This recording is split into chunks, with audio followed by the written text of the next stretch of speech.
वंदे पुरुषोत्तम। अविश्वसनीय।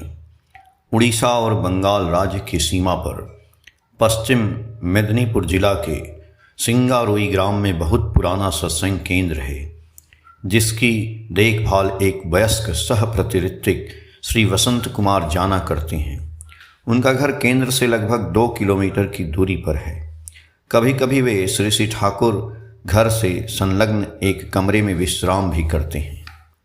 दिनांक 24 मार्च 1998 की घटना है। श्री सुनील कुमार कर्ण सह प्रतिऋत्विक पश्चिम मेदिनीपुर के 5 कनिया ग्राम में इष्ट कार्य में गए हुए थे। उस दिन 5 कनिया ग्राम से थोड़ी दूर पर बवंडर आया। बवंडर के रास्ते में जो भी गांव आया वह पूरी तरह से ध्वंस हो गया था। यह तांडव लीला लगभग 15-20 मिनट तक चला। श्री सुनील कर्ण दा आसपास के सत्संग केंद्र एवं गुरु भाइयों की खोज खबर लेने पहुंचे। जब उनको पता चला कि बवंडर के कारण सिंगारोई ग्राम पूरी तरह से ध्वंस हो गया है, तो वे बहुत चिंतित हो गए। दूसरे दिन सुबह वे सिंगारोई ग्राम जाने के लिए निकल पड़े। रास्ते में उजड़े मकान, सड़क से दूर पलटी हुई गाड़ियां, टूटे या जड़ से उखड़े हुए बड़े बड़े पेड़ की टहनियां चारों तरफ बिखरी हुई थीं। सिंगारोई सत्संग केंद्र के अंदर प्रवेश करते ही उन्हें विभत्स चित्र दिखाई पड़ा। बड़े बड़े पेड़ की मोटी मोटी टहनियां टूटकर दूर गिरी हुई हैं। नारियल के पेड़ जड़ सहित उखड़कर दूर फेंका गया है। मंदिर के बरामदे पर दैनिक कार्य के टेबल कुर्सी टुकड़ा टुकड़ा होकर इधर उधर बिखर गया है।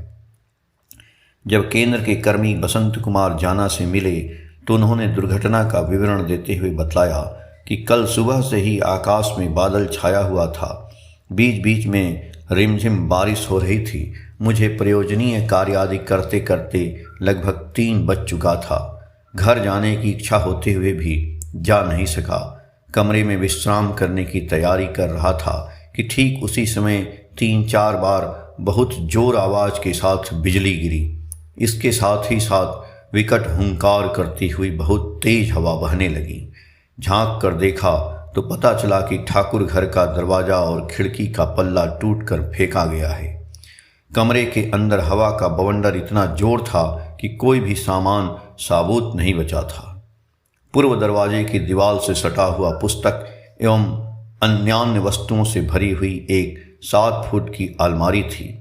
मैं किसी तरह से चौखट पार करके ठाकुर घर में प्रवेश किया। ठीक उसी समय मेरे पीठ पर लगभग 5 क्विंटल वाली भारी अलमारी गिरी। मुझे सोचने समझने का कोई मौका भी नहीं था। मुझे लगा कि मेरी मृत्यु अब समीप है। डर के मारे मैं आंखें बंद करके मन ही मन बीज मंत्र जाप करने लगा। रुक रुक कर प्रचंड वेग से बवंडर चक्कर खा रही थी। अचानक लगा मेरे कंधे पर कोई हाथ रखा है। इसके बाद ही देखता हूँ शरीर पर गिरी हुई अलमारी घूमती हुई जोरदार आवाज़ के साथ दूसरी तरफ जमीन पर गिर गई। बवंडर की गति कम होने के बाद में किसी तरह खड़ा हुआ।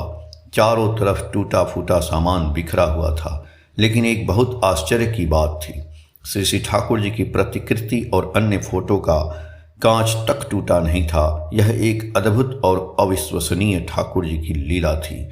अविश्वास्य आलोचना पत्रिका जून 2011 से 7 सितंबर 2019, पेज संख्या 55 से। जय गुरु।